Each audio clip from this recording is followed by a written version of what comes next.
हम लोगों को लोग कहते हैं कि बाबू तुम लोग हमला तो दूसरे लोगों पर भी करते हो, दिल्ली वाले पार्टी पर भी करते हो, झारखंड वाले पार्टी पर भी करते हो, तुम लोग कहना क्या चाहते हो?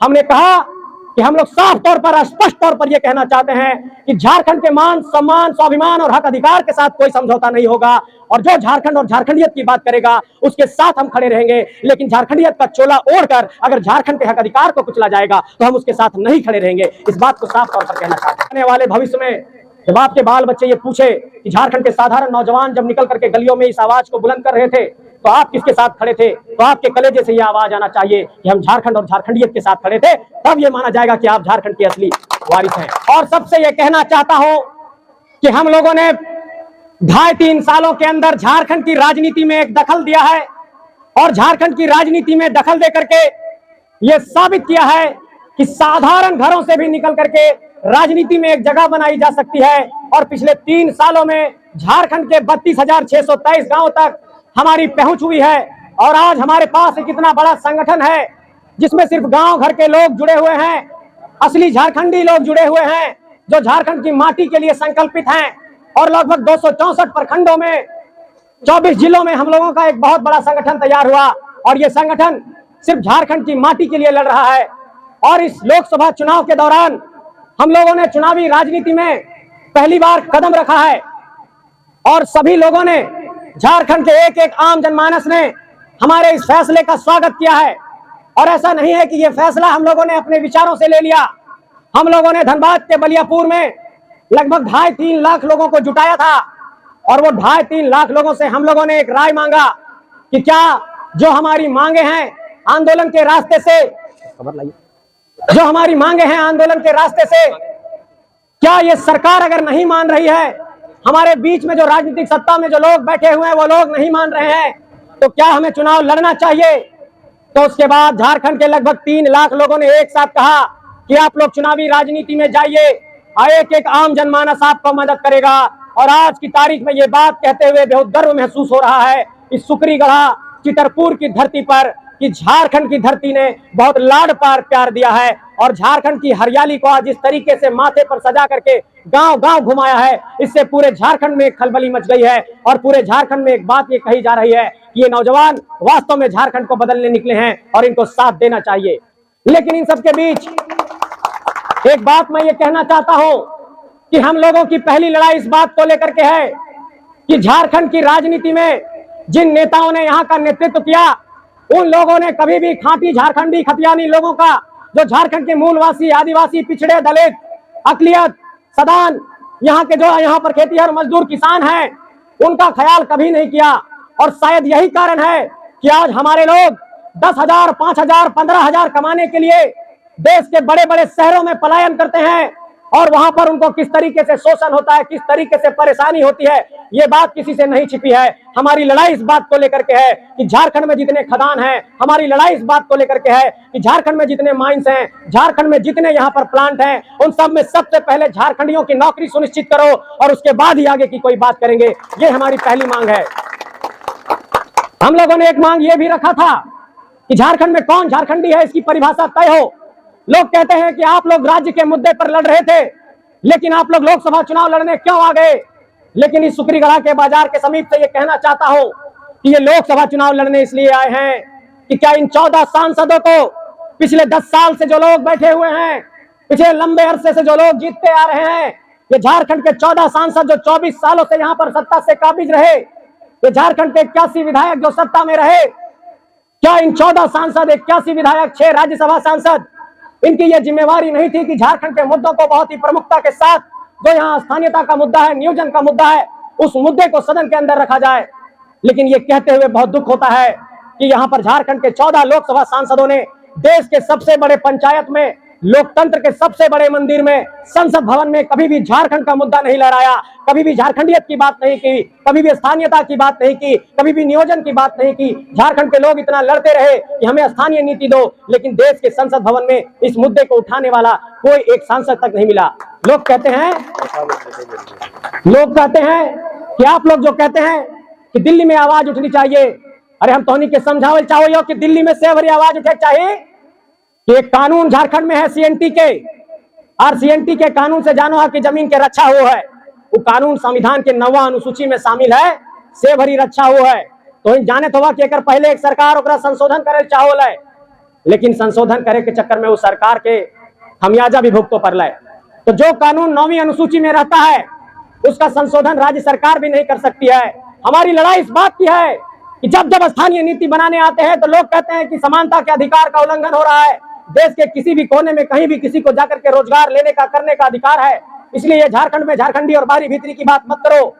हम ये कहना चाहते हैं कि आंध्र प्रदेश की नौकरी में आंध्र प्रदेश के लोगों को वहां पर आरक्षण दिया गया है, संविधान में उसके लिए एक विशेष प्रावधान किया गया है। आप देखते होंगे कि संविधान के अनुच्छेद 371 में आंध्र प्रदेश के लोगों के लिए विशेष प्रावधान है।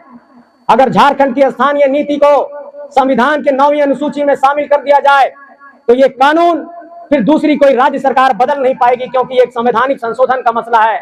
लेकिन आप लोगों से ये कहना चाहते हैं कि संविधान के अनुसार झारखंड में कानून बनाया गया स्थानीय नीति का, लेकिन राज्यपाल महोदय ने उसको रिजेक्ट कर दिया। इसलिए आपको यह समझना होगा कि जो लोग दिल्ली के इशारे पर झारखंड में काम करते हैं वो ये नहीं चाहते हैं कि झारखंड की नीतियां झारखंड के अनुसार बने। इसलिए इस बात को अब आपको तय करना होगा कि झारखंड का फैसला अब दिल्ली से नहीं होगा, झारखंड का फैसला ऐसे चितरपुर और सुकरीगढ़ा से होगा, तभी झारखंड का कल्याण होगा। और ये बार बार जो आपके वोट को इस बुनियाद पर लिया जा रहा है कि दिल्ली में किसी शासक को बैठाना है इसलिए यहां पर इसको जिता दीजिए, फलाना मजबूरी है, फलाना जरूरी है, ऐसे नारे दे करके आपके वोट को ले लिया जाता है। लेकिन आपको यह समझना होगा कि देख लीजिए केरल को, देख लीजिए तमिलनाडु को, देख लीजिए तेलंगाना को, देख लीजिए दक्षिण के राज्यों को, सामने आपका उड़ीसा है, सामने बंगाल है, सामने छत्तीसगढ़ है, और आप देश के उन तमाम राज्यों में देखिए जहां पर क्षेत्रवाद सबसे ज्यादा चरम पर है, वहां पर लोग वोटिंग इस बात की करते हैं कि हमारा क्षेत्रीय नेता कौन है।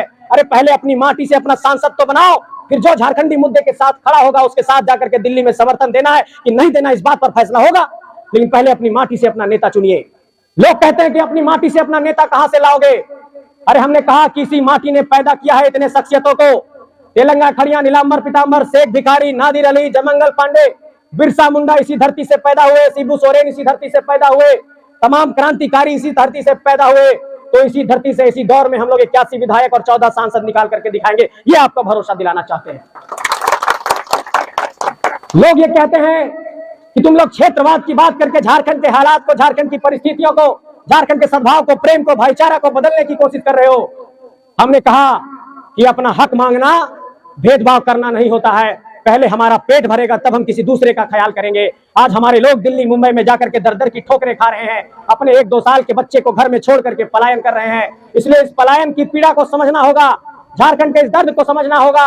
आज एक भी परीक्षा झारखंड में पारदर्शी तरीके से नहीं हो रही है, हर परीक्षा में पेपर लीक है, चाहे वो जेपीएससी हो, चाहे सीजीएल हो।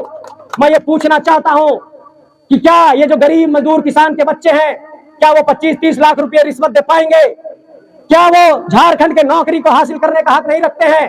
ये बच्चे जो तैयारी कर रहे हैं, झारखंड में आज तक जेटेट की परीक्षा 2013 और 2016 के बाद आज तक नहीं हुई। शिक्षक बनने की जो प्रक्रिया है वो परीक्षा झारखंड में सिर्फ 2 बार हो पाई। हम लोगों को लोग कहते हैं कि बाबू तुम लोग हमला तो दूसरे लोगों पर भी करते हो, दिल्ली वाले पार्टी पर भी करते हो, झारखंड वाले पार्टी पर भी करते हो, तुम लोग कहना क्या चाहते हो? हमने कहा कि हम लोग साफ तौर पर, स्पष्ट तौर पर यह कहना चाहते हैं कि झारखंड के मान, सम्मान, स्वाभिमान और हक अधिकार के साथ कोई समझौता नहीं होगा, और जो झारखंड और झारखंडियत की बात करेगा उसके साथ हम खड़े रहेंगे। लेकिन झारखंडियत का चोला ओढ़कर अगर झारखंड के हक अधिकार को कुचला जाएगा तो हम उसके साथ नहीं खड़े रहेंगे। इस बात को साफ तौर पर कहना चाहते हैं। और आज की तारीख में झारखंड के हालात में है कि एक भी राजनीतिक दल ऐसा नहीं बचा जो सिर्फ झारखंड और झारखंडियत की बात करता हो। सब दिल्ली वाले राजनीतिक दलों के साथ जाकर के नेशनल एजेंडा में शामिल हो गए हैं, और किसी के एजेंडा में झारखंड और झारखंडियत नहीं है, झारखंडी स्वाभिमान नहीं है। ऐसे में इस बात को आपको समझना होगा कि दिल्ली वाले आपकी पीड़ा नहीं समझ सकते हैं। अगर दिल्ली वाले आपकी पीड़ा समझते तो यहाँ पर जिस तरीके से जमीनों की लूट हो रही है, जिस तरीके से यहाँ पर अडानी के बड़े बड़े प्लांट लग रहे हैं, आपने देखा होगा कि गोड्डा में अडानी ने प्लांट लगाया, ऑस्ट्रेलिया से कोयला लाते हैं, गोड्डा में बिजली पैदा करते हैं, बांग्लादेश बिजली बेचते हैं। झारखंड का उससे कोई कल्याण नहीं है, लेकिन सिर्फ जमीनों की लूट यहाँ पर हुई। बड़े बड़े कंपनियां आए, एनटीपीसी आई, सीसीएल आई, तमाम कंपनियां आई, लेकिन आपने देखा होगा कि झारखंडियों का कुछ ज्यादा यहाँ पर नहीं हो पाया। थोड़ा बहुत आप लोग काम कर लिए होंगे, मजदूरी का यही सब हुआ है। इसलिए झारखंड के अंदर आप ये भी बात गौर करिए कि जितने लोग आए बाहर से, यहाँ पर कोयला माफिया कौन बना, यहाँ पर लोहा माफिया कौन बना, यहाँ पर जितने बड़े बड़े माफिया हुए वो कौन बने? हम ये नहीं कहते हैं कि झारखंड के लोगों को माफिया बनाना है, लेकिन हम ये कहना चाहते हैं कि हमारी मिट्टी से लूट करके तुम हमारा ही शोषण कर रहे हो, तो इस शोषण को नहीं बर्दाश्त कर सकते हैं। ये इसी बात की लड़ाई है। इसलिए हम लोग अपनी माटी से नेता निकालने आए हैं। माँ चाची साहब जहां तक आवाज जा रहा हो तो इनके कहल चाहो जाओ कि बार बार रजवे के बेटा राजा मत बनाओ, कहियो गरीब के बेटा के भी मौका दे, तबे झारखंड के कल्याण होता है। बात तो इनके कहल चाहो जाओ। इसलिए आप सबों से कहना चाहते हैं, भले ये सांसद लोकसभा का चुनाव है, लेकिन इसमें भी झारखंड के एजेंडे पर वोट करिए। 14 सांसदों में बहुत बड़ी ताकत होती है। जिस दिन 14 के 14 सांसद दिल्ली में इस बात को कह देंगे कि झारखंड को स्थानीय नीति मिलनी चाहिए, झारखंड को स्थानीय नीति संविधान में संशोधन करके दे दीजिए, झारखंड के लोगों की मांग जायज है, 3.25 करोड़ की आबादी है, उसका अपना राज्य है, 15 नवंबर 2000 को ये राज्य अलग हो गया, दक्षिण बिहार का इलाका एक नए राज्य के तौर पर हमको मिला। लेकिन आज के भी हालात क्या है? कल रात में चितरपुर थाने में गए थे, एक मजदूर की मौत हो गई थी, हम लोग गए थे मुआवजा दिलाने के लिए। आज भी मैं देखता हूं कि थाने में जिस तरीके का शोषण है, आज जिस तरीके से अंचल के कार्यालय में शोषण है, एक जमीन का म्यूटेशन आप नहीं करा पा रहे हैं। आप एक जमीन का म्यूटेशन कराने जाइए, एक एलपीसी लेने जाइए, 10,000 5,000 रुपया लगता है। इसलिए मैं ये बात कहना चाहता हूं कि ऐसा नहीं है कि अगर ये जो झारखंड के ब्यूरोक्रेट्स हैं, एक सांसद अगर हड़क करके बोल देगा तो वो कुछ कहेगा, लेकिन इन सांसदों में इतनी नैतिकता नहीं है, इन छोटे छोटे अफसरों को भी हड़क करके कह सके, क्योंकि इन लोगों ने सब जगह बंदर बाट कर लिया है। ट्रांसपोर्टिंग उनकी है, कोयले का उठाव उनका है, लिफ्टिंग उनका है, खदान उनका है, पत्थर का खदान उनका है, सारा बिजनेस व्यापार उनका है। इसलिए इस झारखंड के अंदर जो ब्यूरोक्रेट्स हैं, जो नेता हैं और जो यहाँ पर तमाम लोग हैं, उन सभी लोगों का एक बहुत बड़ा सिंडिकेट है। इसलिए आपने देखा होगा कि यहाँ पर नेता भी जेल गए, यहाँ पर आईएएस भी जेल गए, छवि रंजन, पूजा सिंघल ऐसे लोग इसी बात का उदाहरण है। इसलिए झारखंड में पूरे तरीके से इन नेताओं का, अफसरों का एक बहुत बड़ा सांठ गांठ बन गया है। इसलिए साफ तौर पर ये कहना चाहते हैं कि अपनी दिमाग को खोलिए और इस बात पर अपना वोट मत दीजिए कि दिल्ली में कौन शासक बैठेगा, क्या नेशनल एजेंडा है। इस बार झारखंड के एजेंडे पर वोट करिए कि झारखंड का बात कौन करेगा। और आप लोगों को ये कहना चाहता हूं कि आने वाले भविष्य में जब आपके बाल बच्चे ये पूछे कि झारखंड के साधारण नौजवान जब निकल करके गलियों में इस आवाज को बुलंद कर रहे थे तो आप किसके साथ खड़े थे, तो आपके कलेजे से ये आवाज आना चाहिए कि हम झारखंड और झारखंडियत के साथ खड़े थे। तब ये माना जाएगा कि आप झारखंड के असली वारिस हैं। वंदे मातरम जिंदाबाद जिंदाबाद जिंदाबाद वंदे मातरम जिंदाबाद जिंदाबाद जिंदाबाद जय माता जिंदाबाद जिंदाबाद जिंदाबाद। और कैसा हो अब मैं अपनी बात को समाप्त कर रहा हूं और अंत में आपके जहन में एक बात डालना चाहता हूं कि 20 मई को इस इलाके में लोकसभा का चुनाव का वोटिंग होगा और जब आपके उंगली पर नीली स्याही लगेगी तो आपके जमीर से, आपके आत्मा से यह आवाज आनी चाहिए कि हमारा एक वोट झारखंड और झारखंडियत के लिए गया है, किसी दारू मुर्गा पैसा के बुनियाद पर नहीं गया है। और इस बात की आवाज अगर आपके आत्मा से आ गई तो समझ लीजिए झारखंड को हम लोग जीत जाएंगे, इस झारखंड को फतह कर देंगे। तो आप लोगों के आशीर्वाद के बल पर इस लड़ाई को लड़ने निकले हैं। तमाम लोगों से ये कहना चाहते हैं कि अपना साथ दीजिए, अपना आशीर्वाद दीजिए। हम लोगों के पास बहुत ज्यादा धन बल नहीं है, लेकिन जनबल है, जनता का आशीर्वाद है और इस लड़ाई को हम लोग मुकम्मल करेंगे, मुकाम तक लेकर के जाएंगे। इस बात का आपको पूरा भरोसा दिलाते हैं। एक बार इस बात पर तय करिए, झारखंड, झारखंडियत, झारखंड की माटी, झारखंड का स्वाभिमान, बस यही शब्द याद रखिए, इसी की बुनियाद पर वोट करिए। एक बार ये छोड़ दीजिए कि अब दिल्ली झारखंड का फैसला नहीं करेगा, अब रामगढ़ और चितरपुर की धरती से झारखंड का फैसला हो, यही बात आप लोग तय करिए। सबको बहुत बहुत शुक्रिया, धन्यवाद। फिर मुलाकात होगी और हम लोग फिर मिलेंगे।